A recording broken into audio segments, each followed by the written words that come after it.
Queridos amigos, iniciamos nuestro programa Ñande Yarañe en el día de hoy. Y antes imploramos la presencia del Señor que abra nuestras mentes, nuestros corazones y entendamos su voluntad en nuestra vida.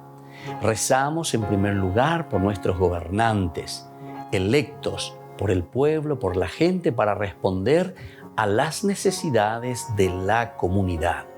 Rezamos por la honestidad, rezamos por el servicio y rezamos sobre todo por la generosidad. Y al mismo tiempo elevemos nuestras súplicas por cada una de nuestras familias en el día de hoy. Que el Señor Jesús bendiga nuestros hogares, a papá, a mamá, a los hijos. Y por último rezamos también por todos los agentes de pastoral que están al frente de evangelizar y hacer llegar la palabra de Dios en la construcción del reino de Dios. Iniciamos de esta manera en el día de hoy nuestro programa Ñande Yarañe. Este programa cuenta con el apoyo de la Fundación Santa Librada. Bienvenidos a Ñande Yarañe, un espacio de reflexión donde compartimos con el Padre Víctor Luis Cabañas sus conocimientos sobre el Antiguo y Nuevo Testamento.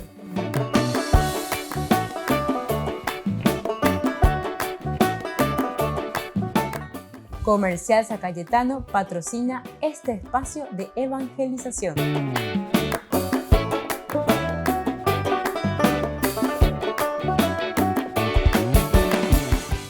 Queridos amigos, estamos iniciando nuestro programa Ñande Yarañe en Antiguo Testamento y estamos reflexionando sobre este hermoso libro de Samuel. Estamos comenzando, estamos en los primeros momentos de la introducción de este libro y nosotros estamos presentando el mapa, decíamos, del relato, mapa del relato. Tiene 7 cuadros importantes. En los cursos anteriores estuvimos hablando de los primeros 3. Vamos a recordar simplemente cómo es esta división, qué es lo que estamos queriendo decir cuando hablamos del mapa de los relatos. 7 cuadros. El primer dato que debemos señalar es la estructura. Desde aquí nosotros podemos entender muy bien lo que el autor sagrado entonces está queriendo transmitir, porque hace el subrayado, el hecho de acentuar sobre ciertos héroes, ciertos personajes, sin entrar en la cuestión de las varias hipótesis y de la compleja organización de los detalles aún, sin entrar en los detalles, por lo menos Ñamañamía, Yaheshamía, lleva cuáles son estos personajes y esta estructura general. Nosotros le llamamos también la macroestructura, una estructura general, una estructura amplia, de donde vamos entendiendo los diversos pasajes que se van combinando dentro de este libro. Podemos notar, sin embargo, que ya en la superficie del texto, es decir, lo que leemos de una forma muy general, por encima de las cosas, algunas demarcaciones son bastante nítidas, algunas demarcaciones, es decir, con unos primeros enunciados, pero es cierto. Había así, sí, eso es cierto, me suelo dar cuenta. Enseguida en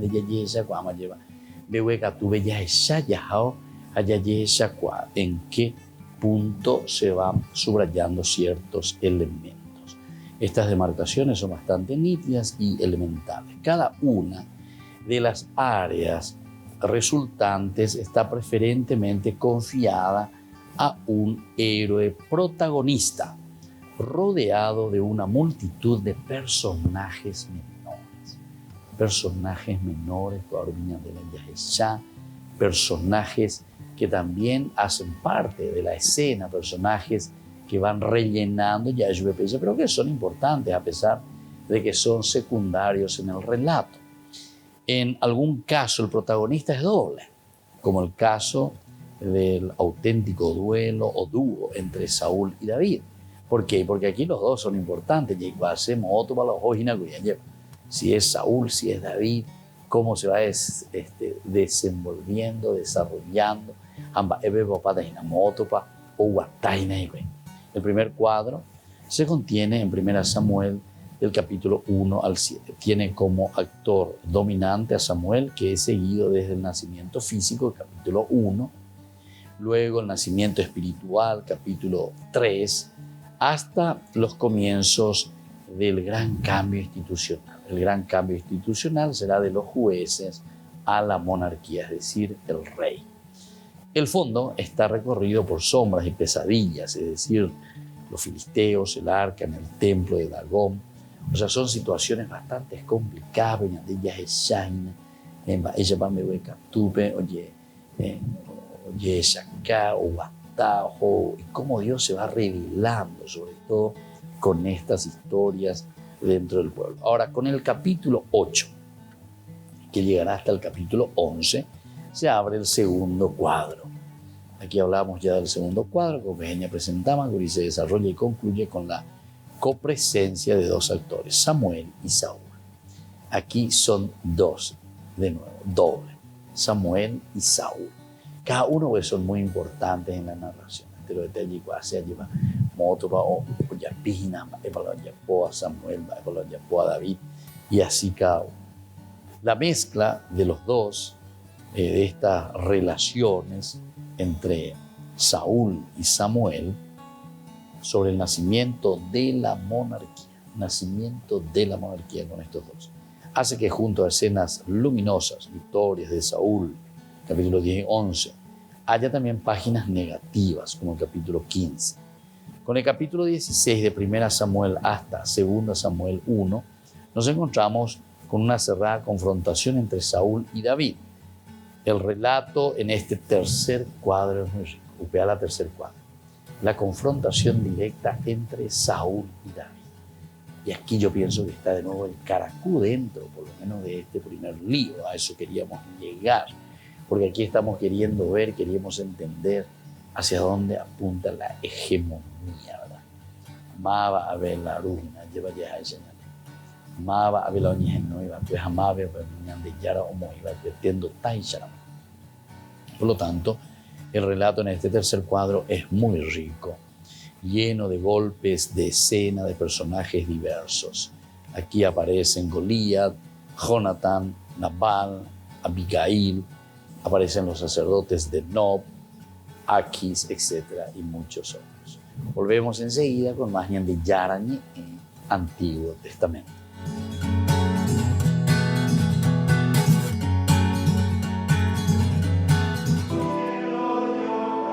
Varias órdenes de la familia franciscana llevan décadas trabajando en una cuestión delicada, que su moderador supremo no sea por fuerza sacerdote. El motivo es simple: San Francisco de Asís no lo fue. Esto ya viene de muchos años. Después se retomó el tema, y ya aquí también en comunión con los capuchinos y conventuales, en tiempos de Benedicto XVI. Y se pedía que nuestras órdenes fuesen declaradas institutos mixtos, porque la orden de los hermanos menores nació como fraternidad y no como instituto clerical. Monseñor José Rodríguez Carballo fue ministro general de la Orden de los Hermanos Menores entre 2003 y 2013, pero ahora es secretario del Dicasterio Vaticano dedicado a los religiosos. Explica que todo este trabajo tan importante para la familia franciscana dio fruto el 18 de mayo. Fue la fecha en la que el Vaticano anunció el cambio en el punto 588, párrafo 2 del Código de Derecho Canónico. Se trató de una decisión muy celebrada por ellos. El Papa ha respuesto al desiderio y a la El Papa Francisco ha respondido al deseo y a la petición explícita de varios institutos religiosos, que era la de devolver a la vida religiosa su dimensión carismática. Por lo tanto, los hermanos clérigos, nosotros los sacerdotes, y los hermanos no clérigos, los laicos, tenemos los mismos derechos y deberes. Nuestra orden, al igual que otras, ha tenido durante siglos hermanos sacerdotes y hermanos no ordenados viviendo y trabajando juntos, sin distinción. En la práctica, a partir de ahora, en los institutos de vida consagrada o sociedades de vida apostólica clerical, cuando se elija a un religioso laico o a un laico consagrado, se seguirá el siguiente proceso. Por un lado, el nombramiento de un superior local dependerá del moderador supremo con el consenso de su consejo y no necesitará aprobación del dicasterio de los religiosos. En cambio, para un superior mayor, para su nombramiento o elección, sí que será necesaria la confirmación del dicasterio. Esto es una novedad importante, porque hasta ahora los superiores mayores tenían que ser clérigos, siempre si se trata de un instituto clerical. Desde ahora, por tanto, podrán ser también hermanos laicos. Y esto explica mejor, entonces, la jurisdicción que tienen las hermanas religiosas, donde la superiora general es ciertamente una hermana no clérigo, y también otros institutos laicales, donde el superior general también es laical. Este cambio toca una cuestión delicada a nivel canónico porque tradicionalmente el gobierno de institutos clericales siempre le correspondía a un sacerdote, aunque Monseñor Rodríguez Carballo considera que el cambio es importante para las órdenes como la suya porque significa volver a los orígenes. Las nuevas orientaciones pastorales para el matrimonio publicadas por el Dicasterio para los laicos dan mucha importancia a los matrimonios con años de convivencia a sus espaldas. Por ejemplo, se recomienda que acompañen a recién casados y que compartan experiencias con ellos, o que ayuden a otras parejas que están en crisis. Es necesaria la presencia de esposos que acompañen a otros esposos en dificultad, porque tienen una experiencia de vida conyugal. Esto es importante para crear una relación de confianza y de estima recíproca durante el acompañamiento. También se indica que es importante que los sacerdotes se dejen aconsejar por estas parejas experimentadas a la hora de realizar su tarea pastoral. Es importante dar valor a esto, la dimensión de corresponsabilidad y complementariedad entre vocaciones de la Iglesia, especialmente durante este camino pastoral. Es justo aquí, en la preparación para el matrimonio, que junto a los sacerdotes, la experiencia y competencia de los matrimonios pueden contribuir a un acompañamiento más adecuado para las parejas de hoy. Pero sobre todo, las nuevas orientaciones pastorales establecen un itinerario de formación a parejas por etapas. El paso de una a otra está marcada por un rito que se hace en la comunidad. Sin embargo, el dicasterio dice que es importante que los novios se sientan libres de abandonar la relación en todo momento, si lo consideran oportuno. Porque a veces, por ejemplo, basta que estos ritos como la bendición de los novios o la entrega de la Biblia no se hagan de modo público. Se pueden realizar muchos pequeños gestos que señalen un crecimiento, una evolución en el recorrido, pero en ocasiones basta no hacerlo en público o sin involucrar a las familias del grupo de novios. De este modo, los jóvenes podrán continuar con sus discernimientos de forma sólida y libre. El documento que recoge todas estas orientaciones pastorales se llama Itinerarios Catecumenales para la vida matrimonial. Se trata de una actualización de la pastoral matrimonial a 360 grados. A las 5:30 de la mañana, Sherwin y Sweetie Aracal hicieron cola con sus dos hijos para asistir a la audiencia general del Papa. Sin embargo, el madrugón mereció la pena. Su bebé recién nacido recibió una bendición sorpresa de Francisco.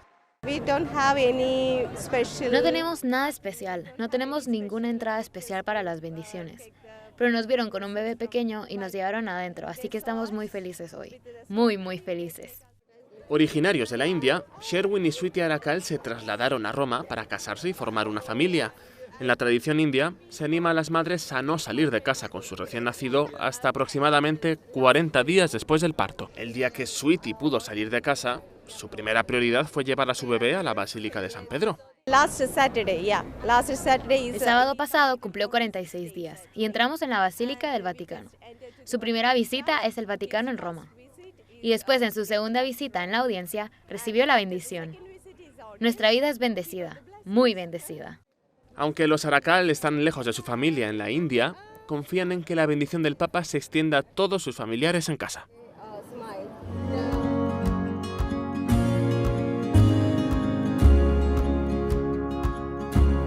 Niños, les invito a participar de nuestra catequesis de todos los días, Aprendiendo con Jesús. Desde las 18 horas nos encontramos por YouTube.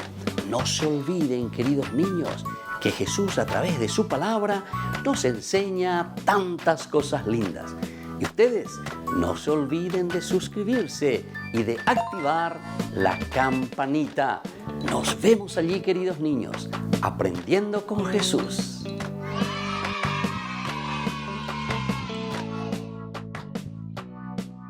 Ñande Yara Ñe presenta sus cursos modulares bíblicos 2022, de marzo a noviembre, a través de la plataforma Meet, horario 20:30 a 21:30 horas, mes de agosto, grupo martes, Evangelio de San Juan, grupo jueves, Crónicas, Esdras y Nehemías. Contactos al WhatsApp 0981 50 50 36. Aporte por cursos 40.000 guaraníes.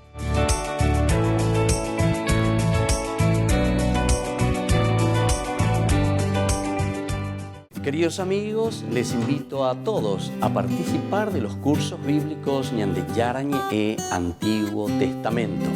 A través de YouTube, visite nuestra biblioteca virtual Ñande Yarañe e Antiguo Testamento. Y les invito a todos a suscribirse y a activar la campanita. Nos vemos allí. Ñande Yarañe e Antiguo Testamento.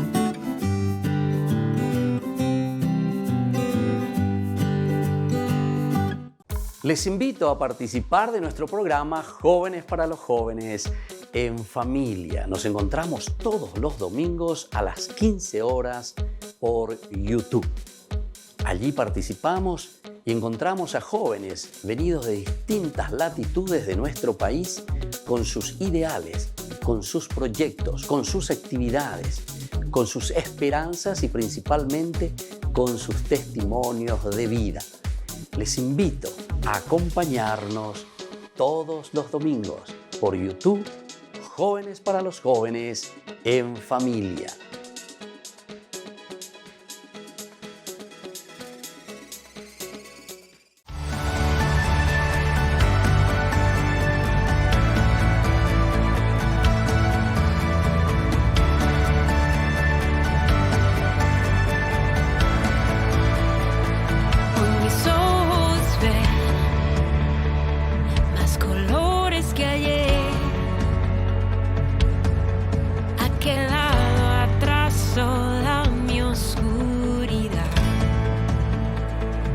Se desperta, hoy logré despertar, me has iluminado, me has levantado y respiré tu aliento de vida, has soplado vida, vida nueva en mí.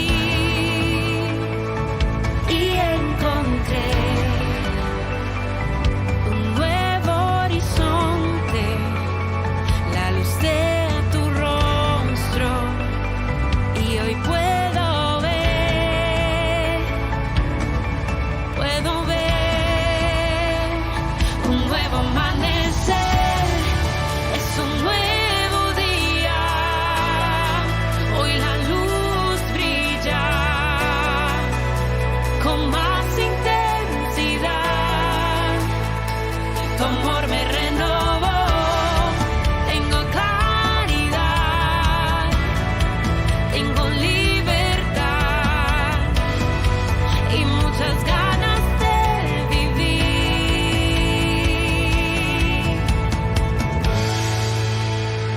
mi vida nueva en ti, Jesús. Dulce despertar, hoy logré despertar, me has iluminado, me has levantado y respiré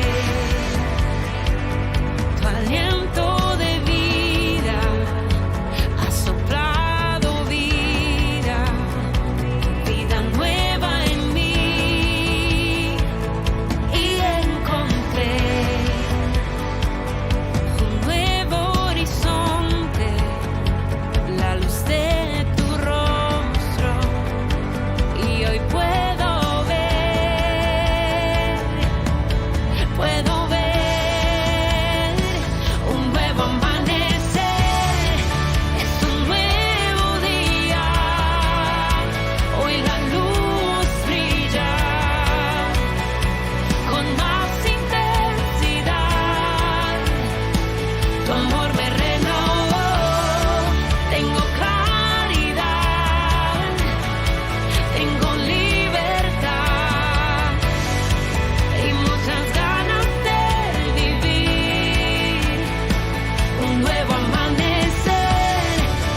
tu amor me renovó. Tengo claridad, tengo libertad y muchas ganas de vivir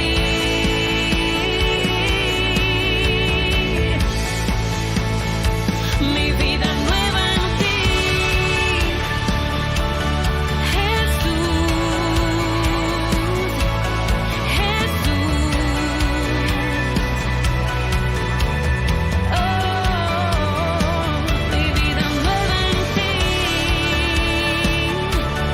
Jesús,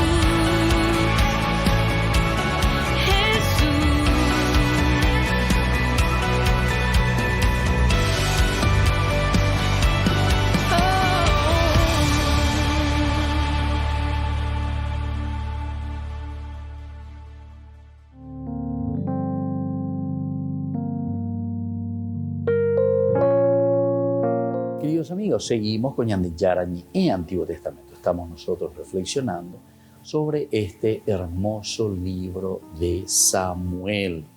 Aquí nos encontramos con varios personajes, decíamos, en el tercer cuadro. El tercer cuadro vaya desde el capítulo 16 de 1 Samuel hasta el primer capítulo del segundo libro de Samuel. Es la confrontación en un relato bastante cerrado que existe entre Saúl y Samuel. Es una lucha continua entre Saúl y Samuel. Ahora llegamos al cuarto cuadro.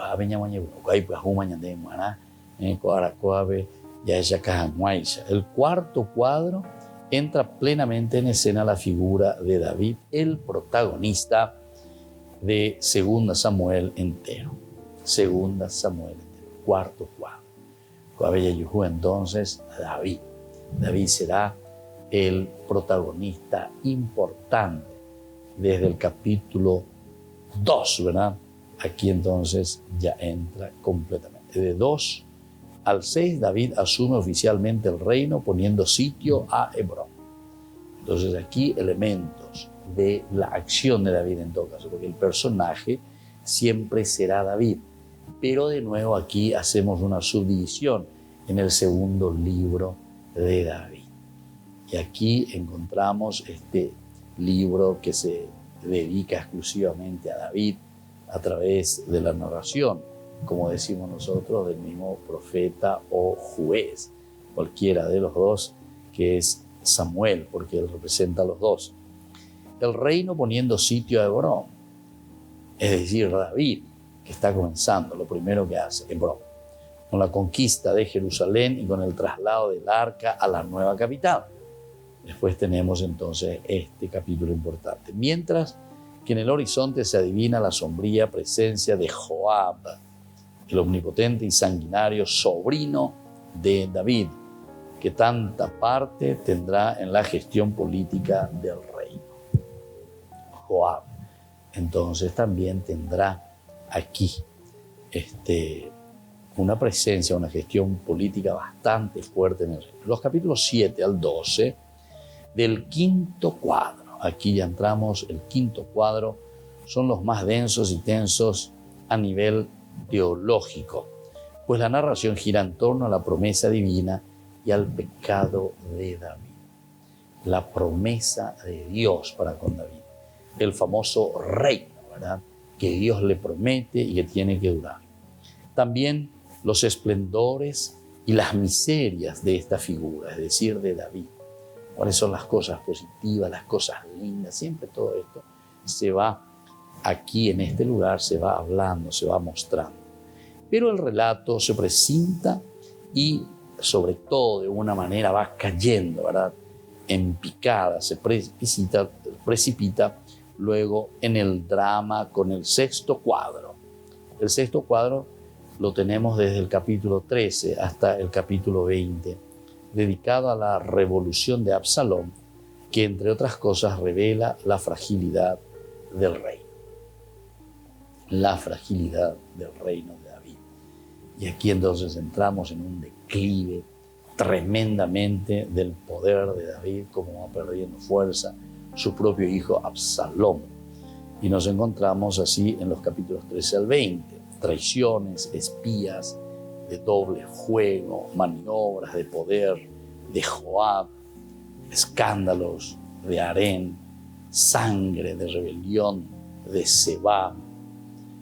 El texto del segundo libro de Samuel se cierra en los capítulos 21-24 con un séptimo cuadro muy heterogéneo que tiene el sabor de un apéndice y cuya finalidad es armonizar la narración de la vida de David con la de Salomón.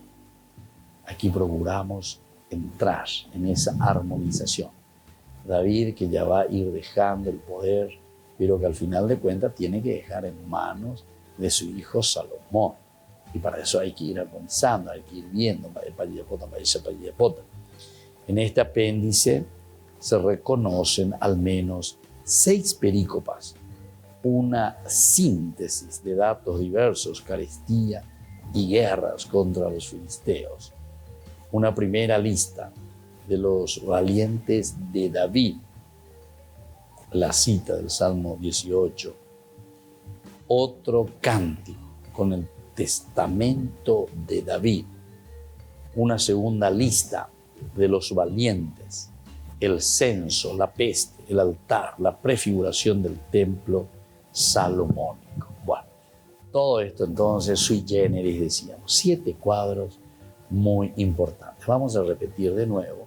El primer cuadro directamente aparece el autor dominante Samuel desde su nacimiento físico, su nacimiento espiritual y luego ya a las estribaciones antes de que comience en el capítulo 8 lo que llamamos nosotros la monarquía, el inicio de la monarquía. Luego del 8 hasta el 15 ya es el segundo cuadro que tendremos como protagonistas a Samuel y a Saúl. Saúl que es elegido rey.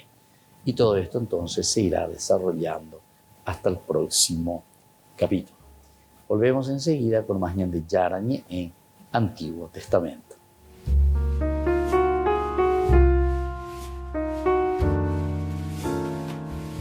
Amigos de Ñan de Yarañé, les invito a participar todos los días de la Santa Eucaristía a las 6 de la mañana por nuestra plataforma YouTube, Ñan de Yarañé. Vamos a escuchar la palabra de Dios y fortalecernos con el mensaje de amor del Señor.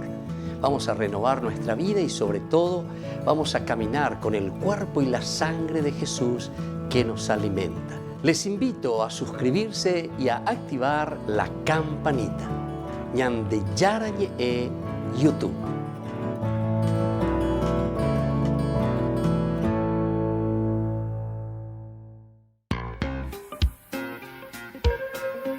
En la ciudad de Luque, la economía se llama Supermercado San Cayetano. Compruebe sus precios bajos en productos cárnicos de primera calidad. Panificados, verduras, vegetales, frutas, artículos de bazar, ferretería, ropería. Supermercado San Cayetano. Humaitá 168, Casi Capitán Vado, ciudad de Luque.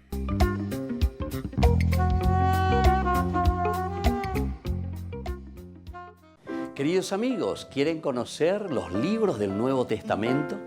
Les invito a través de nuestra biblioteca digital por YouTube, Ñan de Yarañé Nuevo Testamento.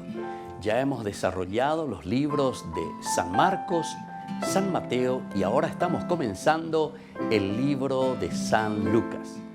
Les invito a suscribirse y a activar la campanita. Nos vemos allí.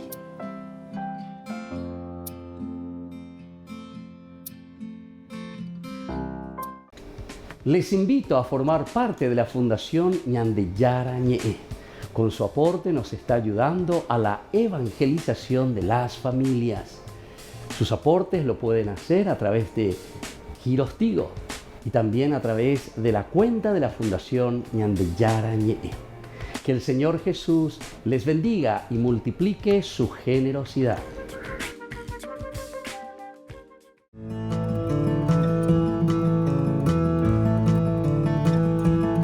El tercer pecado capital es la lujuria, o también nosotros le decimos vicio capital. ¿Y qué es la lujuria? La lujuria es el deseo desordenado que tenemos nosotros del placer sexual. Es algo biológico, es de nuestra naturaleza, pero estos deseos y actos son desordenados. Atención, la naturaleza, así como Dios nos ha creado, es una naturaleza ordenada. Está en función de la procreación, en función del amor. Es lo que nos mueve a nosotros de lo más profundo, ¿verdad? Del alma, del corazón, pero en forma ordenada. Y por eso estamos diciendo que la lujuria es verdaderamente ese deseo y actos desordenados cuando nos están conformando al propósito de Dios, al propósito de nuestra creación. El propósito es el de proporcionarnos a nosotros ese amor verdadero, ese amor que nos ayuda a nosotros a amarnos entre personas, principalmente entre los esposos, y favorecer, como decíamos, la procreación.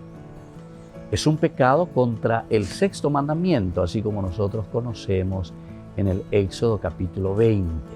Y es una ofensa contra la virtud que nosotros le llamamos de la castidad. ¿Cuál es la virtud justamente para vencer la lujuria? Dios bendijo, ¿verdad?, al hombre y a la mujer, eso sabemos por el libro del Génesis capítulo 2, con esa atracción mutua que existe. Esta sí que es carne de mi carne, hueso de mis huesos. Mientras vivimos bajo el amor de Dios, nuestros corazones siempre buscan ese amor divino, que se encuentran, que se unen. Y es entonces un amor ordenado hacia el darse, buscando ante todo el bien de la otra persona. Soy el Padre Víctor Luis Cabañas. Nos vemos en Facebook, Instagram y YouTube. Nos vemos allí.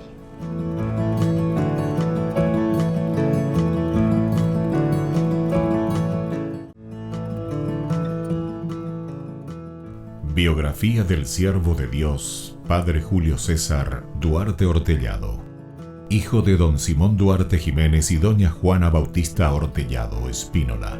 Nace en Caazapá el 12 de abril de 1906 a las 3 de la tarde, un jueves santo. Julio César fue bautizado por el presbítero Guillermo Díaz el 10 de agosto de 1906 en la parroquia Iglesia de San Pablo de Caazapá. Creció en una ciudad que era centro de las actividades evangelizadoras de los padres franciscanos. Al crecer, Julio César asistía a la catequesis, reunía en su domicilio a los niños de su edad y en su patio utilizaba de púlpito un barril para repetir las homilías del domingo. A los 14 años ingresó al Seminario Conciliar de Asunción y en 1921 sale de Caazapá. A los 20 años, y con un telegrama del vicario general del arzobispado, Monseñor Dr. Hermenegildo Roa, dio permiso al padre Julio para concluir sus estudios en el Pontificio Colegio Pío Latinoamericano. En 1929 fue ordenado sacerdote por el Papa San Pío X, el día de Cristo Rey, y un día antes del cumpleaños de su padre don Simón. En una de las cartas a sus padres, rememoraba los días en los que, de chiquito, usaba el sobretodo de su papá para celebrar la misa y confesar. En la misma, daba gracias a Dios por haber llegado hasta su ordenación. Luego de una gira por Europa, regresó al Paraguay en uno de los cañoneros El Humaitá y había sido nombrado capellán de 2 embarcaciones importantes durante la Guerra del Chaco. Durante 1931 fue designado vicario cooperador de la parroquia de la Encarnación. El 7 de diciembre fue nombrado teniente cura de la Iglesia Metropolitana y capellán de la Casa del Buen Pastor. En 1932 fue nombrado teniente cura de Caazapá y sus excusadurías, cura párroco de Ubecuí y excusador de Cucuó, también de Buyapeú. Nombramientos recibidos por su obispo diocesano Dr. Agustín Rodríguez. Por último recibe el nombramiento de cura párroco de la parroquia de Villarrica. El amor y familiaridad, la Eucaristía era el tema preferido de sus enseñanzas y predicaciones. Se destacaba en su personalidad una pureza de vida, humildad y profunda caridad. Llevó una vida de austeridades voluntarias, de abnegaciones sin límites y de desprendimiento absoluto de todo lo material y terreno. El padre Julio impulsó la construcción del hospital de Ubucuy en 1936, resolvió adquirir una casa parroquial y luego construyó el Hogar San José. En 1941 gestionó la visita de las Hijas de la Misericordia de la Tercera Orden de San Francisco. Además, en compañía de la comunidad, inició la construcción de la iglesia de Ubucuy y acompañó también con la construcción de los templos de Kukuo y Muyapel. También asumió la presidencia de la Comisión de Fomento y Trabajo de Ubucuy y la reparación del camino de Quindú a Ubucuy. La falta de caminos y rutas aislaba a los tres pueblos y dificultaba el comercio de los productos agrícolas. Con la ayuda de la comunidad, trazó las rutas, hoy realidades. El 4 de julio de 1943, a los 37 años de edad, el padre Julio falleció debido a la enfermedad de tifus. Los restos del padre Julio fueron depositados en la iglesia de Ubucuy. En el 2020, el Monseñor Celestino Ocampo anunciaba la apertura canónica de la causa de beatificación del siervo de Dios Padre Julio César Duarte Ortellado. Una comisión estudiará los aspectos de la vida del siervo de Dios.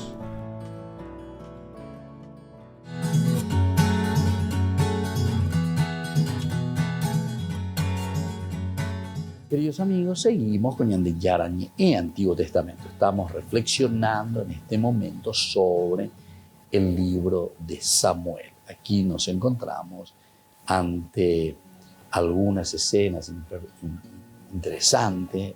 Le llamamos nosotros los cuadros, el cuadro 1, 2, 3, hasta 7.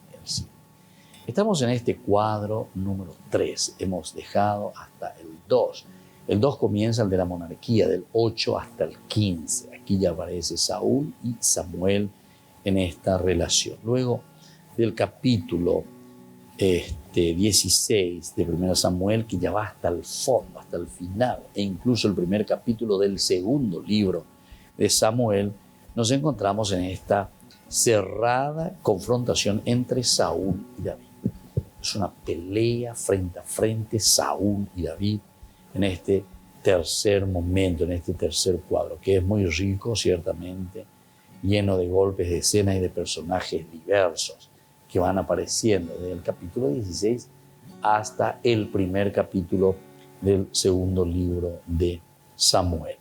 Aquí encontramos algunos personajes, por ejemplo, Goliat, Jonatán, Nabal, Abigail, los sacerdotes de Nob, Aquís, rey de Gad, etc. Otros personajes que aparecen en esta escena, en estos capítulos.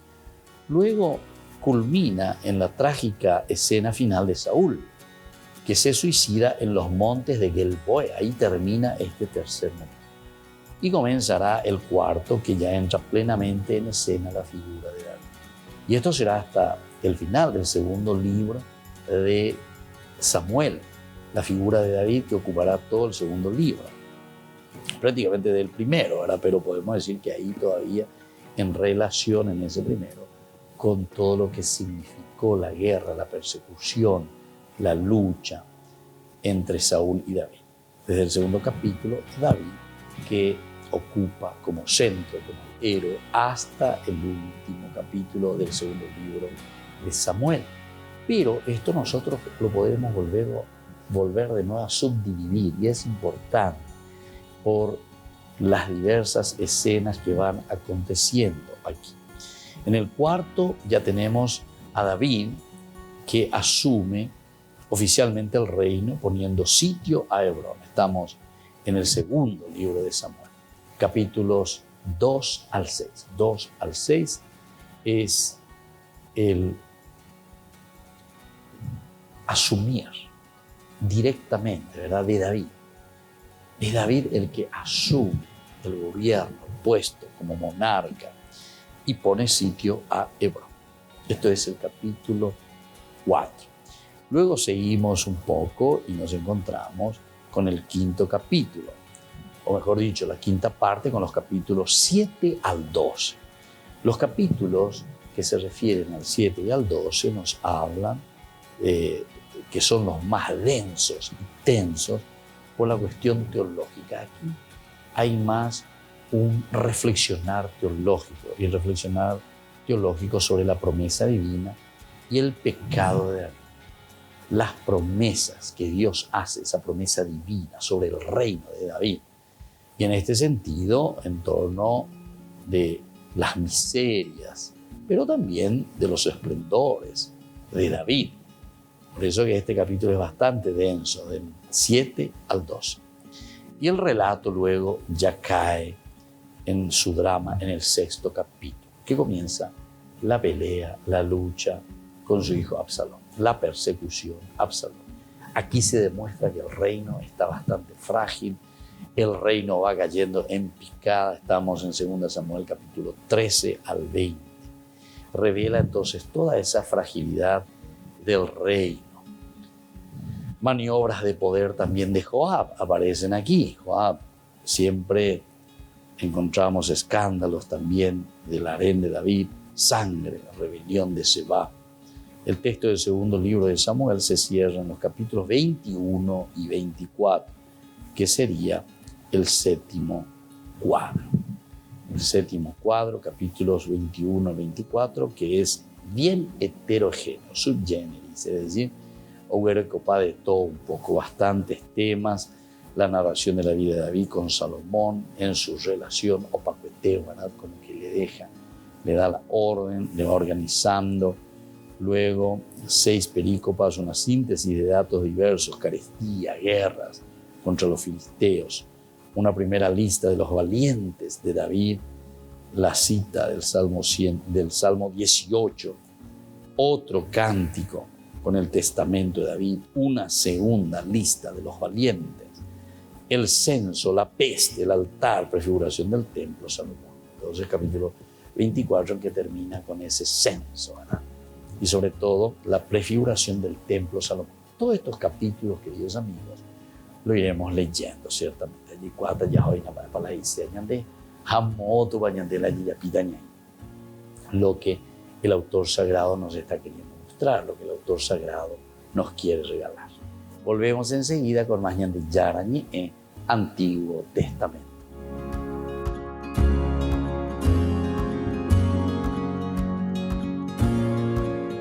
Les invito a participar de nuestro programa Jóvenes para los Jóvenes en Familia. Nos encontramos todos los domingos a las 15 horas por YouTube. Allí participamos y encontramos a jóvenes venidos de distintas latitudes de nuestro país con sus ideales, con sus proyectos, con sus actividades, con sus esperanzas y principalmente con sus testimonios de vida.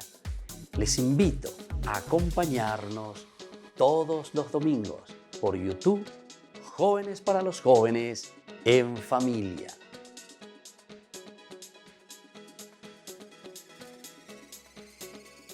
Ñande Yarañe presenta sus cursos modulares bíblicos 2022 de marzo a noviembre a través de la plataforma MET, horario 20:30 a 21:30 horas. Mes de agosto, Grupo Martes, Evangelio de San Juan. Grupo Jueves, Crónicas, Esdras y Nehemías. Contactos al WhatsApp 0981 50 50 36. Aporte por cursos 40.000 guaraníes.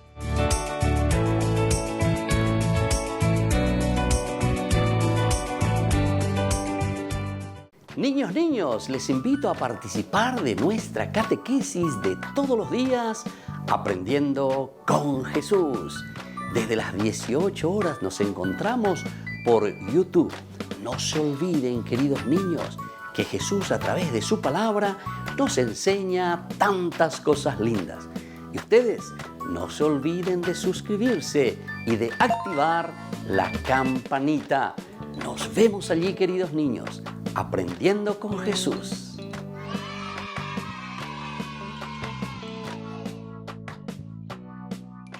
Queridos amigos, les invito a todos a participar de los cursos bíblicos ñande Yarañe Antiguo Testamento. A través de YouTube, visite nuestra biblioteca virtual ñande Yarañe Antiguo Testamento.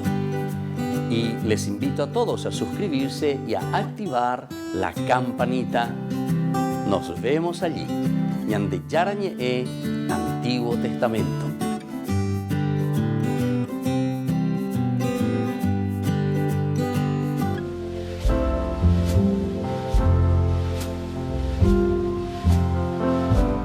Queridos amigos, estamos iniciando con la palabra del Señor que viene a nuestro encuentro, que nos anima, que nos fortalece, que nos ayuda y que nos da sobre todo esa fuerza y esa energía para seguir luchando, esforzándonos siempre. Hoy, 1 Corintios, esta carta que escribe San Pablo, tan realista, capítulo 1, del 1 al 9. Por él han sido enriquecidos, señal de San Pablo. Pablo, llamado por voluntad de Dios a ser apóstol de Cristo Jesús, y el hermano Sóstenes, a la iglesia de Dios de Corinto, a los consagrados de Cristo Jesús con una vocación santa y a todos los que en cualquier lugar invocan el nombre de Jesucristo, Señor de ellos y nuestro, gracia y paz a ustedes de parte de Dios nuestro Padre y del Señor Jesucristo. Siempre doy gracias a mi Dios por ustedes, por gracia que Dios les ha dado en Cristo Jesús. Por Él han recibido todas las riquezas, las de la palabra y las del conocimiento. Y así continúa Pablo. Y por ahí te llevan baisha peñan de Yara, Pablo rupibeña de Mocne Ujina. Primero el saludo de hermanos, el saludo de cristianos, es decir, enteroetea goñaígina lleva cotapecoape. Enteroetea goñañepia ágina, ya posejina veñan de Yara o yerurea ñande. Pero upeana, coanga, Pablo ñepuno jai ñande, upea la ñande yara, hoy cuame eva y cueñande, upea la ñande yara iba y cueñande. Ñahendumi que na haya poque na peñande yara, o me eva y cueñande japeo yerurea ñande. Y por eso Pablo comienza a recordar esa gracia que ha recibido de parte de Jesucristo. Pero onda ahí upea ñonte, sino que ahora esa gracia que ha recibido de parte de Dios, ahora también yo les anuncio, por la gracia que Dios me ha dado en Cristo Jesús.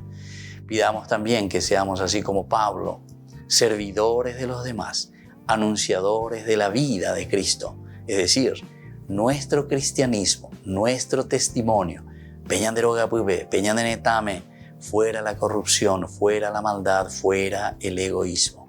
Vida cristiana auténtica. Que la bendición de Dios descienda sobre todos ustedes, queridos hermanos, el Padre y el Hijo y el Espíritu Santo. Amén.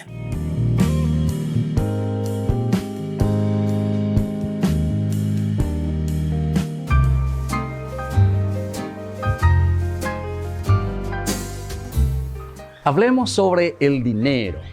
¿Realmente necesitamos dinero nosotros? Ciertamente que todos necesitamos dinero para cubrir los gastos diarios, todo lo que conlleva nuestra vida, todo lo que conlleva nuestra rutina. Pero, ¿cómo vemos esas necesidades en relación con nosotros, con las personas y también con aquellos que necesitan?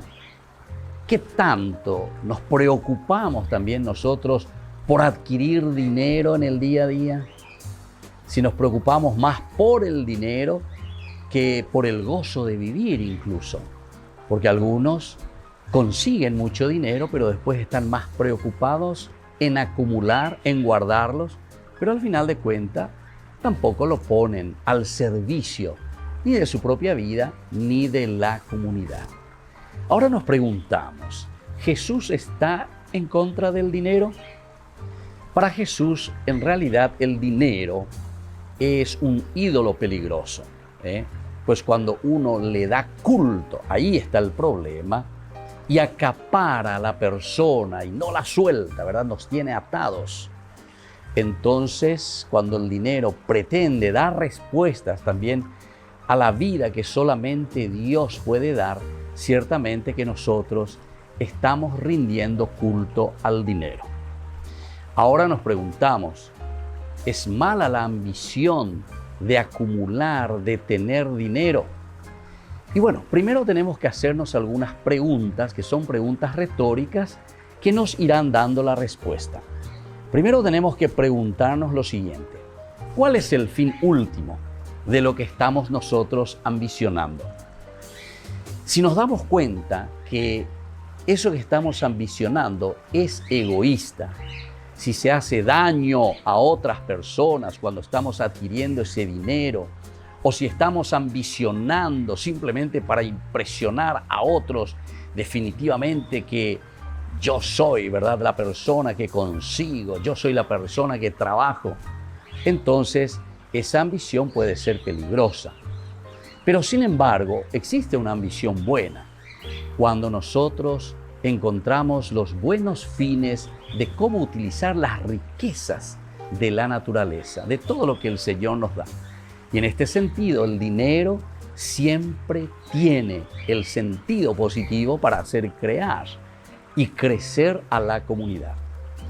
Entonces nosotros tenemos que pedir siempre a Dios verdaderamente que imponga su voluntad sobre nuestras ambiciones. Y ustedes se darán cuenta que siempre ese dinero rendirá mucho más porque está en función de la propia comunidad. Soy el Padre Víctor Luis Cabañas. Síganos en Facebook, Instagram y en YouTube. Nos vemos ahí.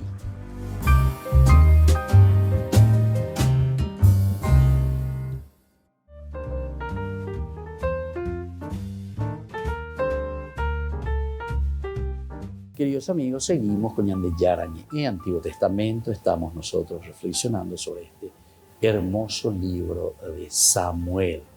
Aquí nos encontramos con los diferentes cuadros, decíamos, los 7 cuadros que nos ofrecen los 2 libros. Es como si fuese una obra sola, mejor dicho, no es como si fuese, es una sola obra. Que después sabemos que por cuestiones bien prácticas se divide en 2 partes y queda luego en la denominación 1 Samuel, 2 Samuel. La obra hebrea siempre lo ha mostrado como un único libro. En cuanto a las versiones, recién en el año 1500, o sea, ahora de nuestra era, hace poco, ¿verdad?, que estos libros se dividen y aparecen así de forma totalmente separada, como si fuesen 2 libros, ¿verdad?, pero en realidad un solo libro siempre, con 2 tomos, decimos, 1 Samuel, 2 Samuel, y como continuación en realidad de estos capítulos. Ahora vamos a mirar dentro del contenido de este libro. Hay 3 grandes personajes. Mago, hay 3 grandes personajes. Tenemos que entenderlo, tenemos que saberlo, tenemos que verlo aquí. Dentro de este relato, es decir, los 3 grandes actores que tenemos dentro de este relato, que recorre opulento, aunque muy ágil, se sucede increyendo, 3 héroes, increyendo, va creciendo, es decir, en popularidad, en fuerza. Comienza bajito, bajito, pero va subiendo poco a poco. ¿Y quiénes son estos personajes? 3 héroes, alrededor de los cuales se ordena y desarrolla toda la trama literaria y teológica. Toda la trama literaria y la trama teológica. Estos 2 son importantes. Lo literario que nosotros vamos viendo, va girando en torno a estos 3 personajes. Y luego el aspecto también teológico que encontramos. El primero va a ser Samuel, ya el nombre lo lleva así, Shamael. Desde el capítulo 1 del primer libro de Samuel encontramos toda esta historia, su nacimiento, su mamá, su papá, Elcaná, Aná, prototipo de los profetas con Abraham y Moisés.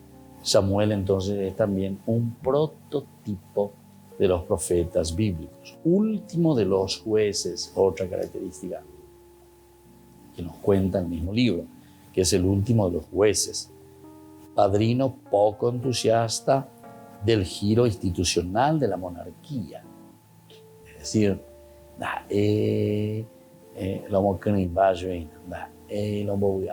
cuando viene el pueblo, se le acerca y le dice, queremos que pongas para nosotros un rey, así como tienen los otros pueblos. Se enfurece, se enoja, no entiende, se puso ahí, ¿verdad?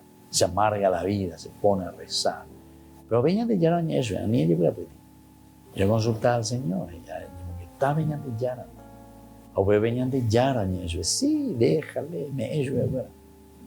Pero al mismo tiempo, se dan cuenta que aquí las versiones, ¿verdad? Del que escribe se nota que es un antimonárquico. No es que está muy a favor de la monarquía. Y si nosotros entendemos que estos relatos justamente se escriben después del exilio, entonces en la cabeza del autor sagrado lo que son los monarcas o lo que es el rey no entra y no cuadra tan positivamente. Por lo tanto, en este libro, así como se nos presenta este libro de Samuel, es muy interesante, ¿verdad? Porque nos hace una síntesis y nos va mostrando las características elementales, fundamentales, del autor sagrado. Y detrás de eso también diciéndonos las características, hablándonos de los personajes, porque son varios personajes, que se vuelven personajes secundarios, ciertamente, ¿verdad? Porque decíamos que en esta primera parte la encontramos principalmente en el centro de estos tres grandes personajes a Samuel. Samuel, que decíamos es un poco antimonárquico, por lo menos en las primeras explicaciones aquí que encontramos, y después también cómo se confrontan los reyes con Samuel, o Samuel cómo los confronta, a pesar de que él obedece al Señor. Cuando él les presenta, así entre comillas, le presenta a Dios y le dice, vienen aquí a pedirme, hay poja, hoy potanda, hoy potá y veía un rey, si nosotros siempre tuvimos a los jueces, ¿por qué ahora viene? A pesar de que te hace toda una linda introducción, te dice después de esto, David, bueno, este es el segundo Samuel, pero el primero Samuel, capítulo 8, si ustedes miran, que es directamente antimonárquico. Tiene, ¿verdad?, una partecita, por decir así, ¿no? Pero se nota que estas son situaciones bien concretas, ¿verdad? O sea, bien históricas. Solamente que están narradas con un estilo bíblico muy interesante. Cuando Samuel envejeció, puso a sus dos hijos como jueces de Israel. Su hijo mayor se llamaba Joel y el segundo Abías. Ambos eran jueces en Beersheba. Pero ellos no siguieron sus pasos, sino que se dejaron llevar por el afán del lucro, aceptaron regalos y pervirtieron el derecho. Bueno, aquí nos pone muy bien, nos abren los ojos y nos están diciendo cuál era la situación, el por qué el pueblo ahora. Entonces se reunieron todos los ancianos de Israel y acudieron a Samuel en Ramá. Ojo, denunciáis, ojo, y yo, va, que lo dijo, de Goremos ya venderá, espérame, lleva Joel y Abías. Pero, inmonda coca, lo único que hacen es sobornar a la gente, lo único que hace es aceptar regalos, lo único que ellos hacen es ese apetito, ese deseo, esa avaricia por el dinero. Oye, por el caigo y todo es dinero, todo es plata. Etamba es iñan de inaba, etamba es iñan de chapucabén de vez. Pero sabemos muy bien qué significa todo esto, ¿verdad? ¿Qué significa? Vos 3.000 años, 3.500 años atrás, allí vamos a ver, y mírense en qué situación nos encontramos, ¿verdad? ¿Qué situación nos encontramos? Quiere decir, queridos amigos, que esto es esencial y fundamental cuando nosotros comenzamos a pensar y entender nuestra propia historia. La historia de este pueblo, la historia de Dios, la historia de cada ser, la historia de cada seguidor del Señor, desde el aspecto trascendental. Bueno, entonces se reúnen y le piden, y le dijeron, tus hijos no nos sirven, más nos siguen tus pasos. Ahora danos un rey para que nos gobierne como lo tienen todas las naciones. Danos un rey. Bueno, queridos amigos, esto es lo que le enfurece a Samuel, ¿verdad? Porque se da cuenta y está diciendo, o sea, un rey humano. ¿Y quién dejar a Dios? Dios después le va a decir, ¿verdad? Pero recuérdate que es a mí a quien me están dejando de lado. Bueno, vamos a seguir reflexionando próximamente con nuestro estudio bíblico sobre el libro de Samuel. Me despido de ustedes y les dejo la bendición del Señor, el Padre y el Hijo y el Espíritu Santo. Hasta la próxima con mayor explicación de este hermoso libro de Samuel. Ñande Yarañe en Antiguo Testamento.